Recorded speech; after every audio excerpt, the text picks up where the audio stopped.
Olá pessoal, boa noite, a paz do Senhor para todos. Vamos fazer um momento aqui de reflexão após essa quinta-feira. Eu estou com uma palavra assim ardendo dentro de mim desde ontem. Ontem eu estive em nossa igreja na Barra do Riacho e fizemos o culto da palavra, e o texto que utilizamos como base da nossa meditação lá ontem foi em Efésios. E um versículo em específico chamou a minha atenção. E eu quero tirar esse momento agora, no final do dia. Eu quero aproveitar esse espaço que a gente tem na rede social, principalmente essa ferramenta poderosa de comunicação, Instagram, Facebook e outros meios. Volta e meia eu vou estar fazendo uma live, trazendo aqui alguma reflexão, algum pensamento nosso no final do dia. Sempre entre esse horário das 18 às 19 horas, eu vou estar procurando criar esse bom hábito, esse bom costume de estar com vocês no final do dia, fechando o dia com uma reflexão na palavra de Deus. Bem-vindo, você que está entrando agora. Aproveita, já vai compartilhando, manda o aviãozinho aí, dá a curtida e vamos alcançar outras pessoas. Agora, preste atenção. Paulo escreveu uma carta aos irmãos que estavam em Éfeso, e essa é uma das epístolas assim, que eu amo, gosto muito dela. Quando Paulo escreve essa carta, ele não trata dos problemas locais da igreja, como ele fez com a igreja de Corinto. O propósito do Paulo, ao escrever a carta aos Efésios, foi falar das verdades cristãs. Quando a gente fala de verdades cristãs, estamos falando de princípios de vida, de princípios estabelecidos para o crente ter como um alvo a ser perseguido, bem como também trata dos valores, os valores que a gente tem para as nossas vidas, que nós trazemos para o nosso dia a dia. E Paulo falou de algumas bênçãos que nós temos em Cristo. Algumas bênçãos. O crente, a gente vive num contexto que as pessoas querem buscar bênção. Eu preciso de buscar uma bênção. E não entende que dentro do contexto do que ele vive em Cristo, ele já é abençoado. A bênção já te segue, a bênção já te persegue. E uma das grandes bênçãos em Cristo, olha o que Paulo fala. Olha, esse texto assim me impactou ontem. No capítulo 1 de Efésios, versículo 6, ele diz, ora, para louvor e glória da sua graça, pela qual nos fez agradáveis a si no amado. Uma das grandes bênçãos em Cristo é o que Paulo declara, que nós fomos feitos agradáveis. Convenhamos, não é o nosso desafio, não é a nossa luta diária de tentar buscar uma forma de agradar a Deus? Qual é o nosso maior temor? Qual é o nosso maior receio a não ser, será que eu estou agradando a Deus? Será que eu estou entristecendo Deus? E volta e meia a gente prega, você tem que agradar a Deus, irmãos. Você precisa agradar a Deus. E agora, quando você lê a palavra, você vai entender que você agrada a Deus não é pelo seu esforço. Não é pelo que você faz que você vai agradar a Deus. O escritor aos Hebreus diz o seguinte, que sem fé é impossível agradar a Deus. Mas que fé é essa? Não é aquela fé para conquista, aquela fé para milagres, aquela fé para maravilhas. É a fé na pessoa de Cristo. É a fé na justiça de Cristo. A maneira que eu manifesto a minha fé em Jesus é o que vai agradar a Deus. E aqui Paulo diz que Cristo nos fez agradáveis a Deus. Ou seja, por meio de Cristo a gente faz Deus sorrir, a gente acha graça aos olhos do Pai, sem nenhum esforço da nossa parte, porque o Evangelho da Graça não depende do que eu faço. O Evangelho da Graça É o que Cristo fez, é o que Cristo realizou. E estando em Cristo, nós nos tornamos agradáveis diante de Deus. Ah, eu pequei. Ainda assim, você é agradável a Deus. Porque Deus te amou mesmo você sendo pecador. Deus manifestou o amor dele por nós. A declaração da Escritura é que Cristo mostra o amor que Deus tem para conosco, pois ele morreu por nós, sendo nós ainda pecadores. E a palavra está declarando que Cristo, estando em Cristo, nós nos tornamos agradáveis a Deus. Se você está em Cristo, você é agradável a Deus. Eu lembro de um texto de Gênesis que quando a humanidade pecou e Deus decidiu acabar com aquela geração, diz a palavra que quando ele falou que ia destruir a humanidade com o dilúvio,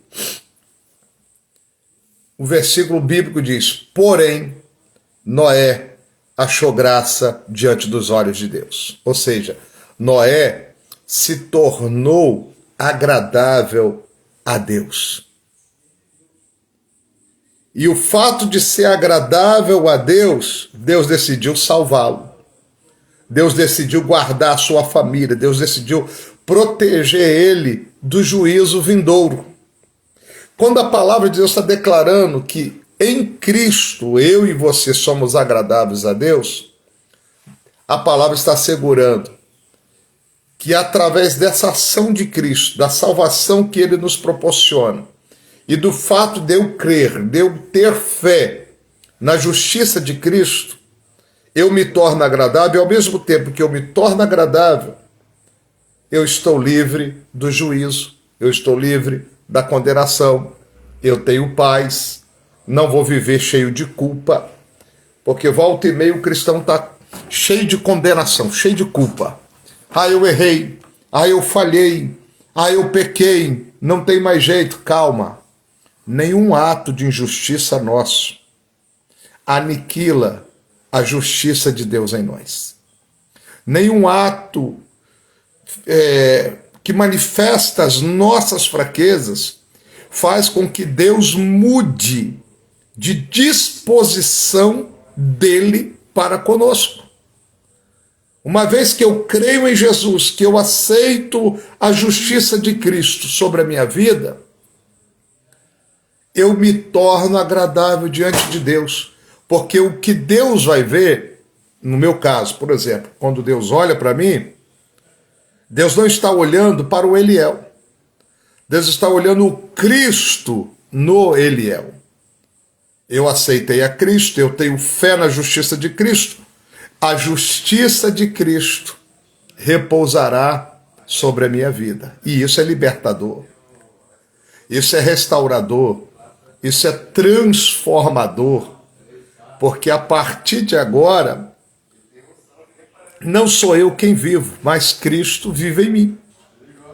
De tal forma que o Pai, quando me vê, ele vê Cristo em mim, ele vê o Filho, agora o primogênito, não mais o unigênito.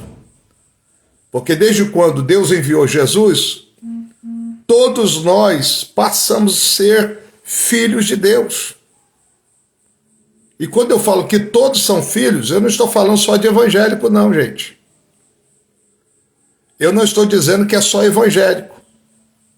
É muita pretensão nossa achar que Deus só tem filho dentro de uma igreja evangélica.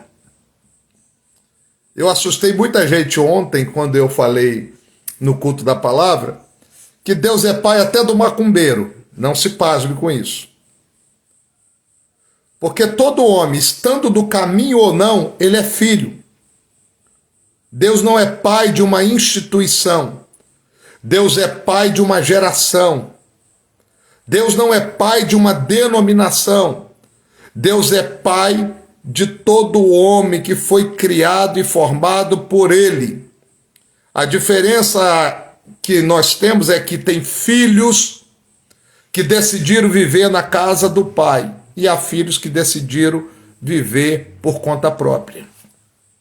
Mas o pai não desistiu dele. O pai não abre mão dele. Ele continua sendo filho.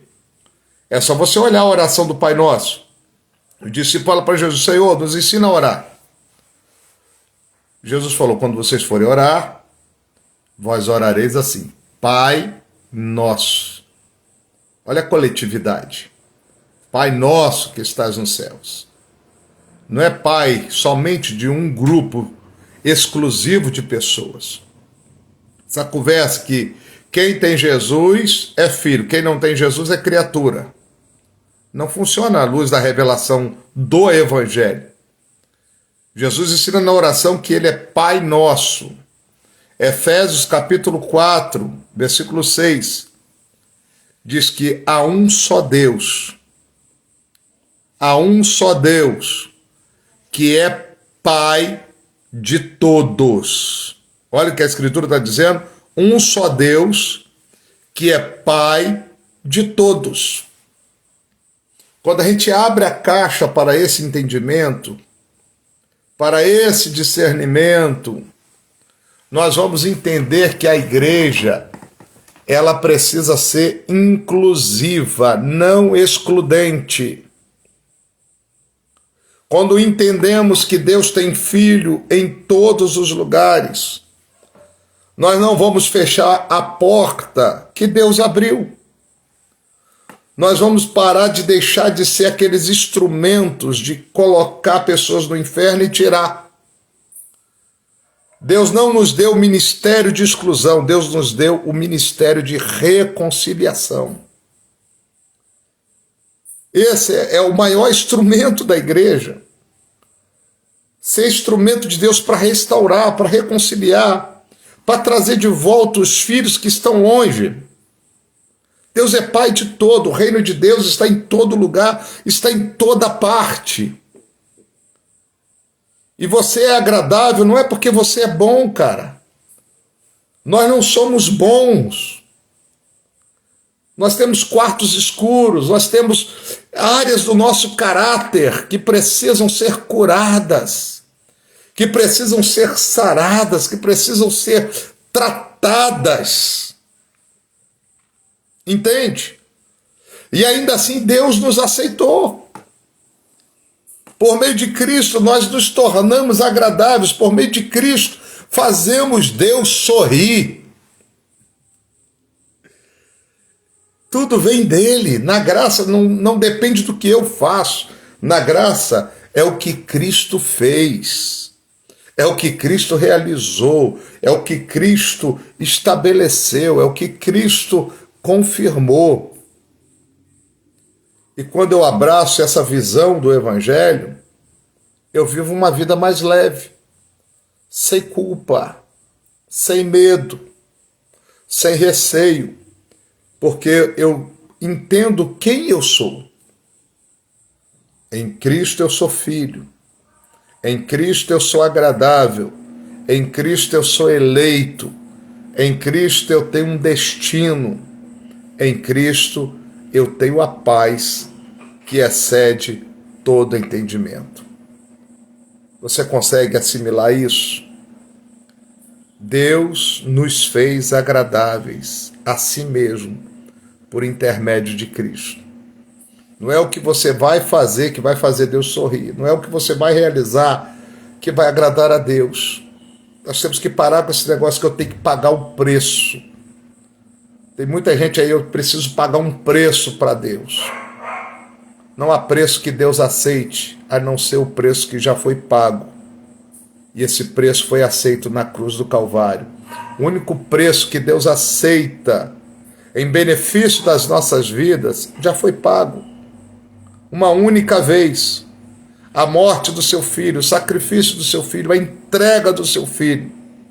E uma vez que eu creio nessa justiça de Cristo, uma vez que eu entendo que a minha condenação já foi paga, e não existe, por mais que eu fale, eu estou livre da condenação.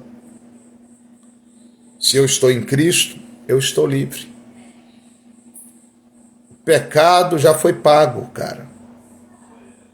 Isaías diz que ele levou a iniquidade de nós todos. Entende? Ele levou a iniquidade de nós todos. Deus amou o mundo todo de tal maneira que deu o seu Filho unigênito. Ele deu o Filho unigênito para todo aquele que nele crê. Não é exclusividade nossa, é dele. Ele proveio todo esse processo, ele criou todas essas condições para que ficássemos reconciliados com ele. Se você é salvo, foi ele que preparou, cara. Se você está no caminho, foi ele que te trouxe. Se você é nova criatura, foi ele quem te fez. Se você tem paz, ele que concedeu. Não é nada que eu e você venha fazer para ter essas coisas. É Deus quem nos fez agradáveis. É Deus que nos transformou agradáveis. Aleluia! Paulo fala uma palavra interessante em 2 Coríntios 5,17. Ele diz que aquele que está em Cristo Jesus, nova criatura é. As coisas velhas passaram e tudo se fez novo. E ele diz, tudo isso provém de vós. Tudo isso provém de Deus, que nos reconciliou consigo mesmo por intermédio de Cristo Jesus e nos deu o ministério da reconciliação. Olha que coisa tremenda. Se você é nova criatura, se você foi salvo, tudo proveu de Deus, que nos reconciliou consigo mesmo. Nós não teríamos capacidade de reconciliar com Deus, de voltar para Deus. Você acha que foi da sua cabeça? Ah, eu preciso mudar de vida. Você estava lá numa situação e de repente vem lá dentro de você. Eu preciso mudar de vida, eu preciso voltar para Deus, eu preciso procurar o Senhor, eu preciso de Deus e tal. Isso não veio de você, cara. Isso veio de Deus para a sua vida, Ele que te despertou. A salvação que nós usufruímos agora foi preparada na eternidade. Paulo disse que aquele que dantes conheceu, Deus nos conheceu antes de todas as coisas. Se Ele preparou a salvação antes da fundação do mundo, significa dizer que antes que Deus pensasse em qualquer outra coisa, Ele já pensava em nós. Ele já pensava no homem. Antes que os seus pais biológicos pensassem em você, Deus já tinha pensado na sua vida e na eternidade preparou a salvação que você usufrui hoje. Ele nos reconciliou consigo próprio. Ele nos deu o ministério da reconciliação. Agora, por que uma vez eu reconciliado, eu vou fechar a porta para que o outro entre? Por que eu vou colocar religiosidade, as regras das crenças que nós nutrimos na vida do outro? Não vou ser tolerante, não vou ser paciente, não vou ter misericórdia. Uma vez que Deus me fez agradável, eu preciso reproduzir no próximo aquilo que Deus tem feito em mim. Eu preciso permitir que Deus manifeste na vida do outro, por meio de mim, o grande amor, a grande misericórdia que Ele manifestou na minha vida. Guarde isso no seu coração. Você não tem que fazer nada para ser agradável diante de Deus. Ele já te fez agradável por meio do seu Filho, Jesus Cristo. Não há nada que você faça para Deus te amar. Você já é amado por Ele, antes mesmo que você nascesse. Antes que eu te formasse, diz a palavra, eu te escolhi. Eu te escolhi. Eu te santifiquei, eu te separei. Só o fato de você ser filho já significa dizer que você é amado. O filho não tem que fazer nada para ter o amor do pai e da mãe. Já no processo da gestação, pai e mãe amam o filho. E eles são amados simplesmente porque são filhos. Você não tem que fazer nada para que Deus te ame. Você é filho. E só de ser filho, o amor de Deus está sobre você. E você é agradável diante de Deus. Que Deus abençoe a sua vida, Deus abençoe seu coração. Obrigado pela companhia de todos vocês que participaram aqui dessa reflexão. Nós vamos estar realizando todos os dias, vou procurar tentar conseguir, né? Vamos buscar a partir desse horário, entre as 18 até as 19 horas, essas breves reflexões, vou colocar assim como sementes do Evangelho, pensando um pouquinho fora da caixa. Eu tenho buscado muito nesses últimos dias uma reflexão menos dogmáticas, mais de acordo com a palavra, o Evangelho que Jesus trouxe para nós, tá? Os valores que Cristo apresentou para nós. Um abraço, Priscila.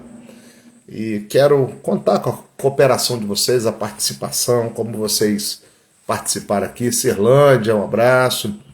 Luzinete, que bom ter a companhia de vocês aqui comigo. E nós vamos abordar vários assuntos aqui, tá? Vamos falar abertamente sobre muitas coisas. E não se assuste com muitas questões que nós vamos abordar aqui nas nossas lives, nas nossas reflexões. Nós vamos tentar trazer de acordo com o Evangelho, com aquilo que o Evangelho, Felipe, Pastora Meire, um abraço, bom ter vocês aqui. Nós vamos estar pensando dentro do que o Evangelho propõe, do que o Evangelho traz para nós. Nós estamos vivendo um período bem desafiador, um período de intolerância, de extremismo, de falta de diálogo, das pessoas não conseguirem ouvir o outro que pensa de uma maneira diferente que ele pensa. Se tem uma coisa que o Evangelho traz para a gente, uma das grandes virtudes, essa semana eu participei de um encontro de líderes lá em São Roque do Canaã, o pastor Paulo Borges. Cara, ele falou algo sobre a fé muito impactante mesmo. Ele diz o seguinte, da diferença da fé para a crença. A fé, ela manifesta as virtudes de Deus. A crença, aquilo que eu acredito. E nem sempre aquilo que eu acredito é o que a fé manifesta. Entende? Nem sempre o que eu acredito é o que a fé apresenta. A fé vai manifestar as virtudes, vai manifestar amor, vai manifestar humildade, vai manifestar obediência, vai manifestar benignidade, os frutos. E às vezes, aquilo que eu acredito e tenho como crença me faz ser intolerante. Me faz ver condenação onde há salvação. Me faz ser uma pessoa arrogante, sem misericórdia, sem benignidade, sem paciência, sem olhar para as pessoas com as lentes de Deus, achando que aquilo ali é fato. E a gente tem que ter cautela quanto a isso. Amém, pessoal? Vai ter muita coisa boa, tá? Muita coisa boa. E eu tenho certeza que será bacana esse período que a gente vai estar aqui. Valeu, galeria. Muito obrigado pela companhia de vocês. Nós vamos fazer uma série de reflexão. Hoje falamos um pouco sobre ser agradáveis. E amanhã, né? Amanhã eu vou trazer um outro assunto aqui com vocês, dentro desse horário das 18h30 até às 19 horas. E vou deixar cada live fixada aqui na minha conta do Instagram, e vocês, quando entrarem, divulgue, encaminha para os seus contatos, encaminha para as outras pessoas. Quem tiver sugestão de tema também, pode mandar para a gente, manda lá no privado, pastor, fale sobre tal assunto, e a gente vai abordar aqui, sem filtro, tá? Vamos falar aqui sem filtro mesmo, sem filtro, com muita tranquilidade, sem medo de alguém pensar mal sobre nós, ou nos julgar, ou rotular, tá certo? Vamos falar à vontade aqui, tá bom? Aí se tiver uma ideia, manda para mim aí, coloca aí no comentário, e a gente vai junto. Um abraço, galera, até amanhã. Deus abençoe. Acompanhe o culto. Hoje nós temos o nosso culto da vitória através do canal do YouTube AD Luz para as Nações. Frequenta lá que vai ser bênção, tá? Um abraço, bom descanso, boa noite para todos.